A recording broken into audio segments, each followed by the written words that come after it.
Hey, what's up, guys? Welcome back to Guys Magic. This is Hunter coming at you once again with another EDH deck tech. We are looking at all 100 cards in an EDH deck, surrounded by a brand new commander that's from Foundations. That's right, we're talking about Foundations now. We're just jumping sets, keep going, keep moving, keep grooving. We are talking Foundations, but specifically, we're talking Foundations Jumpstart because they have separated them. I don't get it, but here we are. This one is very cool to me. When I first saw it, I was like, that's going to get out of hand very quickly. So I whipped up a deck, and yes, it does get out of hand very quickly. So let's go ahead and talk about this new card. It is Shroofus Sproutsire, but before we do, I just want to remind everybody, hit that like button, subscribe to this channel if you haven't done so already, because like 80% of you guys that are watching this video aren't subscribed, which is wild. So hit the subscribe button so you're staying up to date with all the content that we're putting out constantly. You don't want to miss it. So let's go ahead and jump straight into this deck tech. So Shroofus Sproutsire, or Shroofus Sproutsire, I feel like you have to say it all regal like that, right? 2 and a green for a 1/1 legendary creature Saproling. It's got trample and says whenever a Saproling you control deals combat damage to a player, create that many 1/1 green Saproling creature tokens. This is an amazing card. Whenever a Saproling deals damage, you make that many more Saprolings. So any type of pump effects or counters on top of a creature. If we have 2 Saprolings that are just 2/2s, for instance, attack a player and connect with that player, you now make 4 more Saprolings. That is insane. This deck is going to go so wide so quickly and just get so aggressive that our opponents are going to be overwhelmed with the plants. This is the attack of the plants, revenge of the plants.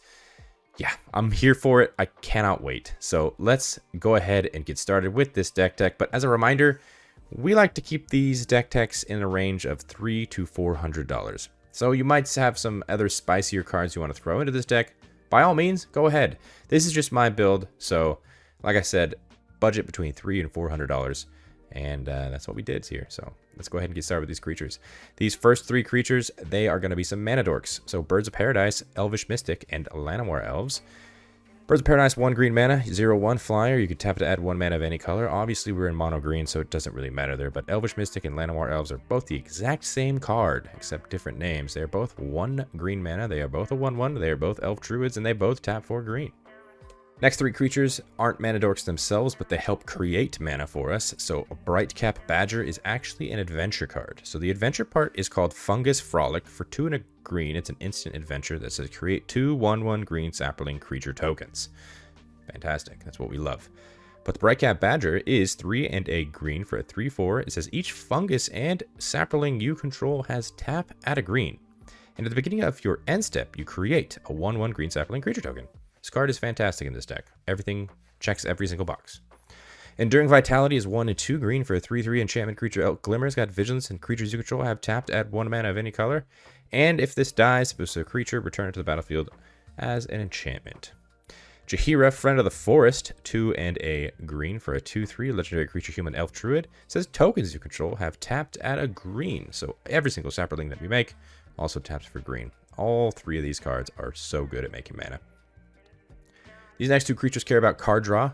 So Olren Frostfang is 3 and 2 green for a 2/6 snow creature snake. It says attacking creatures you control have death touch, and whenever a creature you control deals combat damage to a player, you draw a card.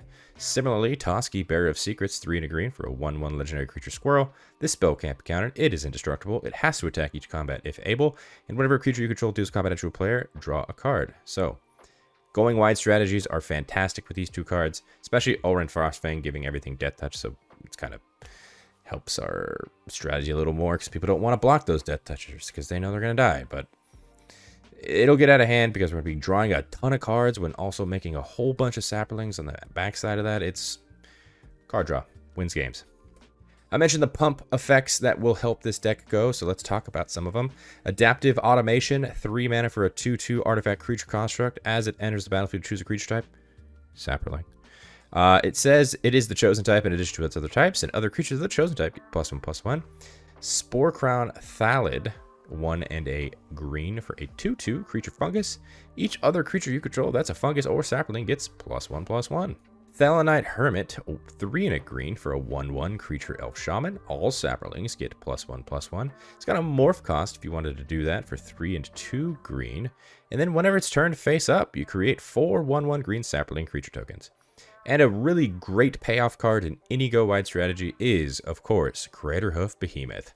5 and 3 green for a 5/5 creature beast. It has haste, and when it enters the battlefield, creatures you control gain trample and get +X/+X until end of turn, where X is the number of creatures you control. That is a finisher. Goodbye. Moving on to some creatures that care about counters. That's right, not just pump effects, but the ones that stay there forever. Champion of Lamholt, 1 and 2 green for a 1/1 creature human warrior. It says creatures with power less than Champion of Lamholt's power can't block creatures you control. And then whenever another creature enters the battlefield under our control, you put a +++ counter on Champion of Lamholt. This card is insane. It's going to help get our little things go in, because this is going to keep growing. So every time we make one of those tokens, this gets bigger and bigger and bigger and bigger. It's great. Vigor, 3 and 3 green, a 6/6 creature elemental incarnation. It's got trample, and if damage would be dealt to another creature you control, prevent that damage and put a +1/+1 counter on that creature for each 1 damage prevented this way. And whenever Vigor is put into a graveyard from anywhere, you shuffle it back into your library. This card's nuts. Forgotten Ancient, 3 and a green for a 0/3 creature elemental. Whenever a player casts a spell, you may put a counter on Forgotten Ancient.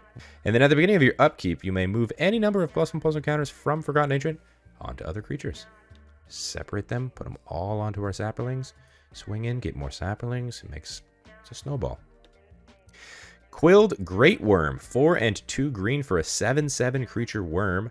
It's got trample, and it says whenever a creature you control deals combat damage during your turn, put that many +1/+1 counters on it. So not only we're going to be making saplings when we connect with damage, we're also going to be getting it bigger to make more saplings, getting it bigger, make our sapling.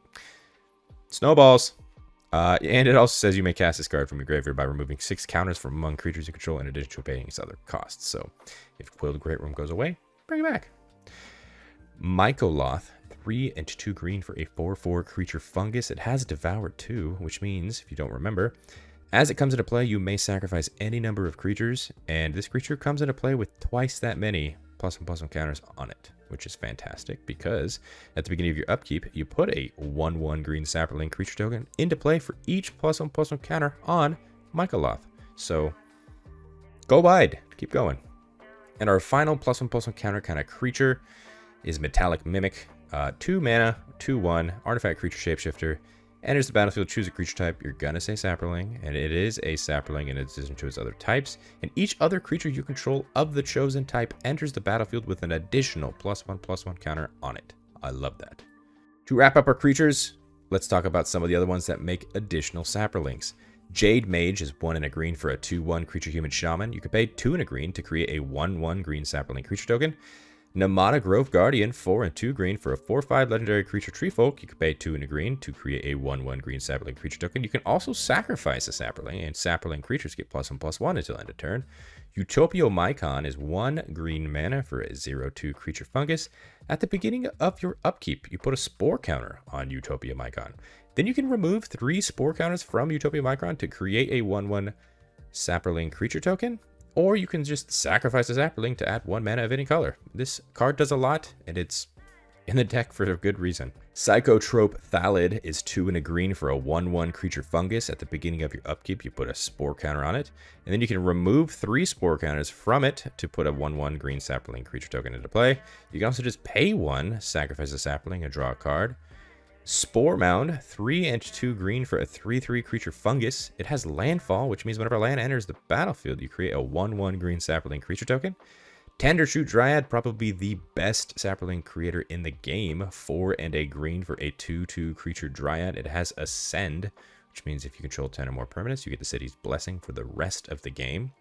At the beginning of each upkeep, you create a 1/1 green sapling creature token, and saplings you control get +2/+2 as long as you have the city's blessing. That's so easy to get to, and I love the fact that you are making one on each upkeep. That means not just your upkeep. That means every time your opponent starts their turn on their upkeep, you make a 1/1.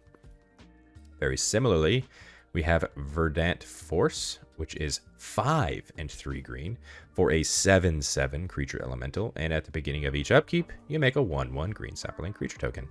So yeah, I love these cards. They're so good here.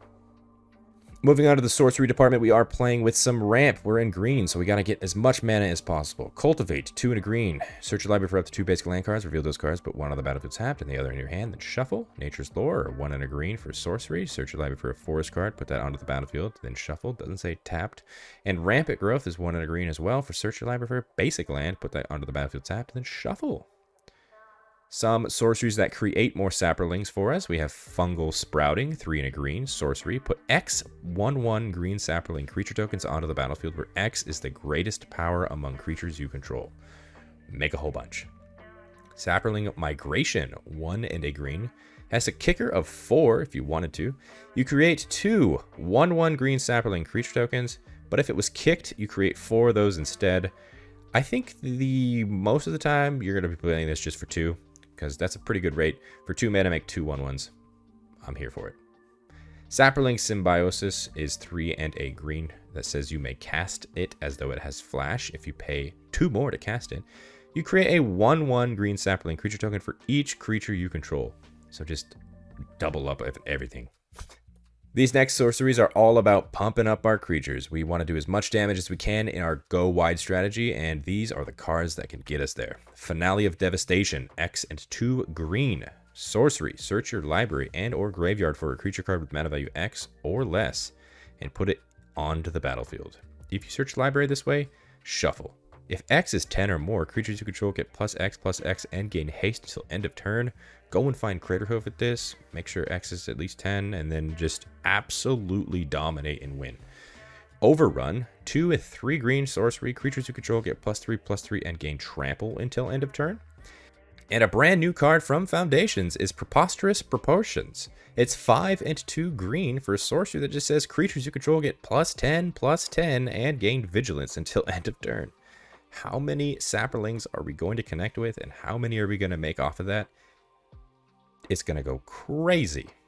Our final 2 sorceries we are throwing in here, just a little bit more utility. Shamanic Revelation is 3 and 2 green for sorcery. Draw a card for each creature you control. Then it's got Ferocious that says you gain 4 life for each creature you control with power 4 or greater. Season of Gathering is in here as well for 4 and 2 green. Sorcery, you can choose up to 5 paw worth of modes.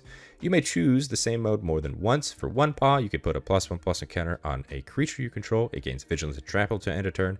For 2 paws, you can choose an artifact or enchantment and destroy all permanents of the chosen type. And for 3 paws, you can draw cards equal to the greatest power among creatures you control. So just a lot of flexibility there from Season of Gathering. I love it here. Moving on to the instance of our deck, we don't have a lot here, so we are going to talk about all 4 of them at the same time. So Beast Within, 2 and a green for an instant that says destroy target permanent. Its controller creates a 3/3 green beast creature token. Croson Grip, 2 and a green. Split Second, destroy target artifact or enchantment. Heroic Intervention has a bit of protection. 1 and a green, permanents you control gain hexproof and indestructible at the end of turn. And Second Harvest, which I absolutely love in any kind of token deck. 2 and 2 green. For each token you control, you put a token onto the battlefield. It's a copy of that permanent. So just double up on every token you own. Let's move on to the artifact section of our deck. We will kick us off with some mana rocks. We are in 1 color, so we don't really need that many mana rocks. So Arcane Signet, 2 mana, tap it, add 1 mana of any color in your commander's color identity. Soul Ring, 1 mana, tap to add 2 colors. Thought Vessel, 2 mana, tap to add a colorless. It also says you have no maximum hand size. These next 3 rocks, I put them in quotes because they do more than just give a bit of a cost reduction. So Patchwork Banner, 3 mana artifact. As it enters, you choose a creature type. You'll say sapling. Creatures of the chosen type get +1/+1. You can also tap to add 1 mana of any color. Throne of Eldraine. I always try to find a way to put Throne of Eldraine in my decks, and it always comes out. This is like the best card in any type of monocolor deck. So 5 mana, legendary artifact. As it enters the battlefield, you choose a color. You're just going to say green because we're mono green. You tap it to add 4 mana of the chosen color. Spend this mana only to cast monocolored spells of that color. No big deal. And you can also pay 3, tap it, draw 2 cards, spend only mana of the chosen color to activate its ability. So yeah, this card goes in every single monocolor deck. Speaking of cards that go in monocolor deck, we have the Medallion in our color. It's Emerald Medallion. For 2 mana, artifact, green spells you cast cost 1 less to cast. We're going to be throwing in 1 more pump spell in the artifact department. That is a brand new card from this set. It's Banner of Kinship. 5 mana artifact. It says as this artifact enters, you choose a creature type, sapling. This artifact enters with the fellowship counter on it for each creature you control of the chosen type, and creatures you control of the chosen type get +1/+1 for each fellowship counter on this artifact. Really big pump spell here. So if we have this late game with a board of like maybe 7 saplings, we come this, everything is +7/+7. That is insane for the rest of the game. To wrap up our artifacts, we are playing with some equipment here. So last 3 cards are equipment. We are throwing in both boots, Lightning Greaves and Swiftfoot Boots. So Lightning Greaves is 2 generic mana for an artifact equipment. Equipped creature has Haste and Shroud. Equipped cost of 0. Swiftfoot Boots 2. Equipped creature has Hexproof and Haste. Equipped cost of 1.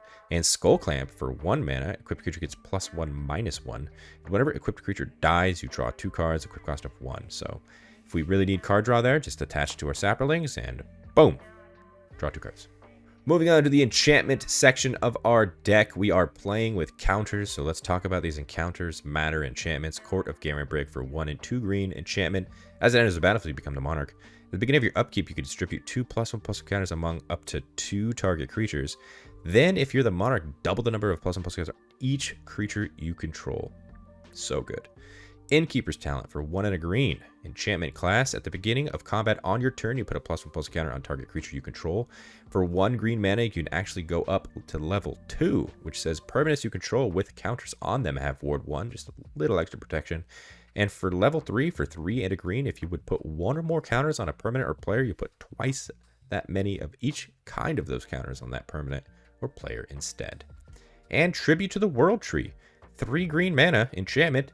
Says whenever a creature enters the battlefield under your control, draw a card if its power is 3 or greater. Otherwise, you put 2 +1/+1 counters on it. So every time we swing in with a sapling that's big, we make a bunch more saplings. Those are 1/1s that at base. Boom. Tribute to the World Tree says now they're all 3/3s. Congratulations. Moving on to some pump effects for the enchantments. We have Beastmaster Ascension, one of my absolute favorite cards. It's 2 and a green enchantment. It says whenever a creature you control attacks, you may put a quest counter on Beastmaster Ascension. And as long as Beastmaster Ascension has 7 or more quest counters on it, creatures you control get +5/+5.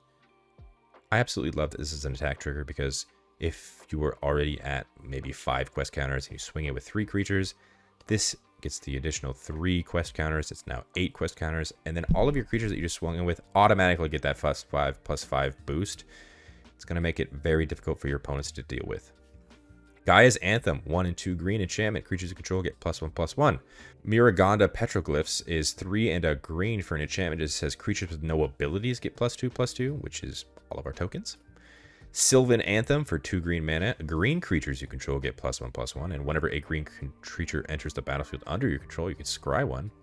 Unnatural Growth is not necessarily a pump effect, but it absolutely dominates here for 1 and 4 green. It says at the beginning of each combat, you double the power and toughness of each creature you control until end of turn. That is not just your combat. So if we do have a bunch of blockers, those are doubled whenever our opponents are attacking as well. Verdant Embrace, 3 and 2 green enchantment aura. It says enchanted creature gets +3/+3 and has at the beginning of each upkeep, you create a 1/1 green sapling creature token. Pump effect and a sapling creation. What more do you want? We'd probably throw this on our commander. We are making a ton of tokens, so let's double some tokens. Here's some more token production. Doubling Season. I am so excited that this is getting reprinted in Foundations. At the time of recording, I think this was just under $25, which is insane for Doubling Season. I love it. Keep lowering it. That was a pre-order price. We're not here at the release yet.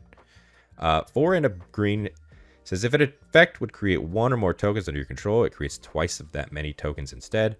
And if an effect would put 1 or more counters on a permanent you control, it puts twice that many of those counters on that permanent instead. So not only does it help our token production, but it also helps all of our counter production as well. Parallel Lives, 3 and a green. If an effect would create 1 or more tokens under your control, it creates twice that many of those tokens instead.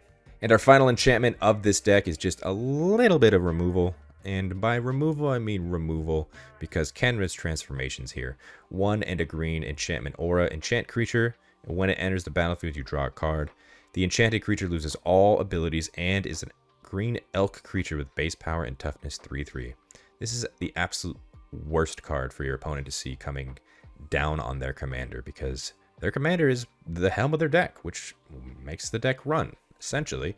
So turning it into a 3/3 elk that does absolutely nothing is fantastic. And finally, we are moving into the land department of our deck. We're talking about utility lands first. Nykthos Shrine to Nyx makes a whole bunch of mana for us. You can tap to add a colorless, or you can pay 2, tap it, choose a color. Add to your mana pool an amount of mana of that color equal to your devotion to that color. 3 Tree City, also a very good card at making mana. It says as it enters, you choose a creature type. We will probably say Saproling. And you can tap it to add a colorless. You can also pay 2, tap it to choose a color, and add an amount of mana of that color equal to the number of creatures you control of the chosen type. Oran Reef the Vastwood. It enters the battlefield tapped. You can tap it to add a green, or you can tap it to put a +1/+1 counter on each green creature that entered the battlefield this turn. Rogue's Passage, you can tap it to add a colorless. You can pay 4, tap it. Target creature can't be blocked this turn. Reliquary Tower, you have no maximum hand size. You can tap to add a colorless. Fountain Port is a great card here. You can tap it to add a colorless. You can pay 2, tap it, sacrifice a token to draw a card. You can pay 3, tap it, pay 1 life, create a 1/1 blue fish creature token, or pay 4, tap it to create a treasure token. And of course, good old-fashioned card draw of War Room. We are a monocolor deck, so this is great here. This is tap it to add a color, so pay 3, tap it, pay life equal to the number of colors in your commander's color identity to draw a card. So just pay 1 life, pay 3 mana, draw a card. And last but certainly not least, we are a monocolor deck, so of course the rest of our lands are just basics. We've got 28 basic forests going into this deck. And that is going to do it for us today. That is Shroofus Sproutsire, if you will. He's fantastic. He's so cute. I think he gets overwhelming very quickly, and I think it will put a lot of pressure on your opponents to find those board wipes. If you notice, we didn't actually put any board wipes on our, because we are going to be the problem at the table. We're going to be creating so many of these saplings so quickly. Being in green gives us the access to a bunch of mana very quickly. So technically, commander tax doesn't really matter here, because we're just going to be casting our commander over and over. If they keep finding removal for it, that's okay. We're just going to be having so many saplings. Deal with that. But yeah, that is going to do it. If you guys wanted to check out this full deck list, check the description. You'll find the link right there to the Mox Field. Playtest it yourself. It's a lot of fun. Comment down below, what did you guys think of this deck tech? Is there something I missed that you would have added? Is there something I put in that you might have would have taken out? Let me know. I'm always interested to hear your guys' opinion down there in the comments. In the description, you will also find links to all of our social media accounts. That's X, TikTok, and Instagram at Guys That Match for each one. Follow us on those as well to keep up to date with everything else that we got going on. And on the screen right now, those are all of our Patreon subscribers. Thank you guys so much for your added support. If you guys wanted to check out what they're seeing, which is not here on YouTube, check the link in the description as well and consider subscribing. And until the next video, I hope you guys have a great rest of your day. Peace.